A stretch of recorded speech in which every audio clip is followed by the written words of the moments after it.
children. But this ignored nearly 500,000 other Australians. They wanted their inquiry too, and Senator Murray was their only hope. They didn't know our history and that Australian kids had grown up in those same homes that child migrants had grown up in. After that inquiry was over, Senator Murray contacted Clan and said he was determined to get up the third inquiry in the trilogy. It was only as the evidence came to us that we started to realise the scale of it.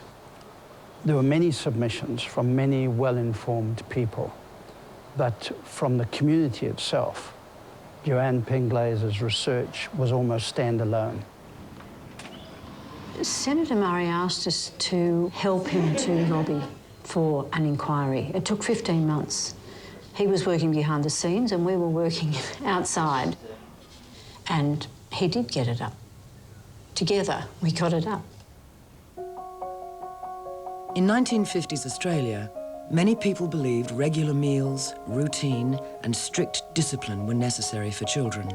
It developed good moral character. You know, you had a meal at a certain time, you got up at a certain time. There were bells rung for mass, bells rung to go to bed, bells to get up. When you place an institutional care, you're given a number, whether it's number 11, number 5, you know, so from 1 to whichever they have, that's automatically a number. So for all laundry details, everything like that, you could be number 11 for all they care. The right well, quick, march, left, left. The rigidity of the routine seems inexplicable. Got 2 bells, 3 ranks on the line, covering off properly. Children not allowed to speak at meals, for example, or once they went to bed. You had to do things in a certain order. You couldn't do this, you couldn't do that, you couldn't do the other. And all of it seems to be just fairly arbitrary rules, because you could. It's one thing to institutionalise children, but why run the institutions like prisons? None of us owned anything. We didn't have toys. We didn't have anything that belonged personally to us, and if we did, it became a bone of contention with the other girls, and if you did own anything that belonged to you, you often had to fight to keep it.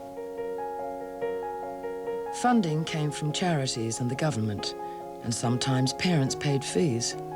If money was tight, there was no shortage of children to do the work. In the poorest homes, children sometimes worked 4 to 5 hours a day.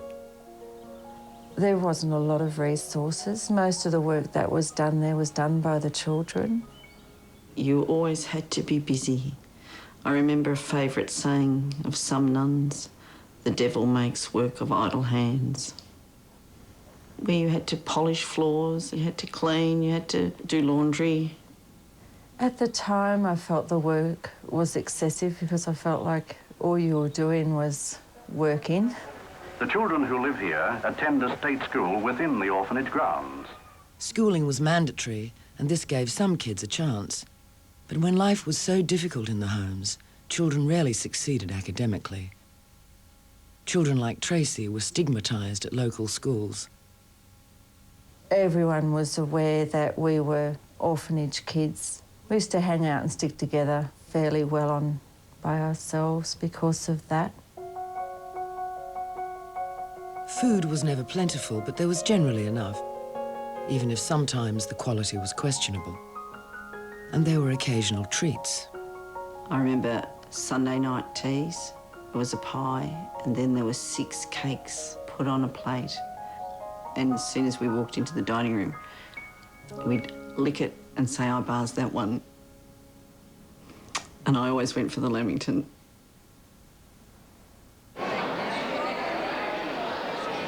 Many children's homes hold reunions even when the homes no longer exist.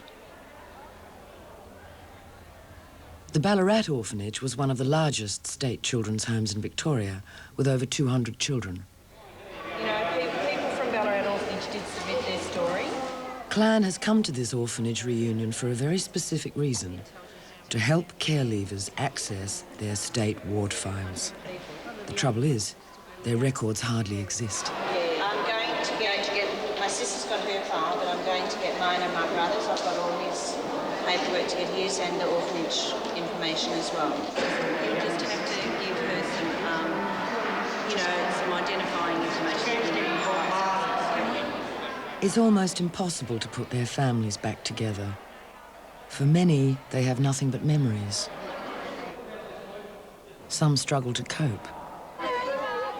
Others try to remember the good times. That's Leslie, there's you, and that's Julie. And Julie is fantastic. Oh, Mum. Oh, Mum. Every time I came to Ballarat, I always went to her house. Mum Annie, and she'd be always cooking up jam.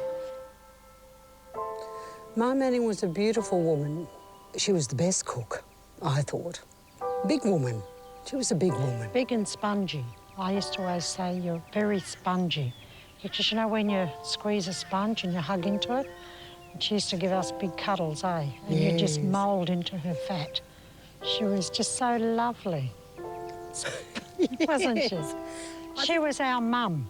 She was our mum away from the mum that we never knew. After 15 months and over 800 submissions, the Forgotten Australians inquiry was completed. We drove to Canberra to witness the handing down of our report. The 2004 Senate report said many children were actually better off in care, but there was widespread physical and sexual abuse with overwhelming emotional neglect. From the bottom of my heart, I just want to thank the senators. We cheered and clapped in the gallery, and the senators, they cried when they were delivering the report and afterwards. But they weren't the only ones crying. It was a very emotional day. Gee, we really thought that was the beginning of something big. The secret story of the Forgotten Australians was at last on the public record.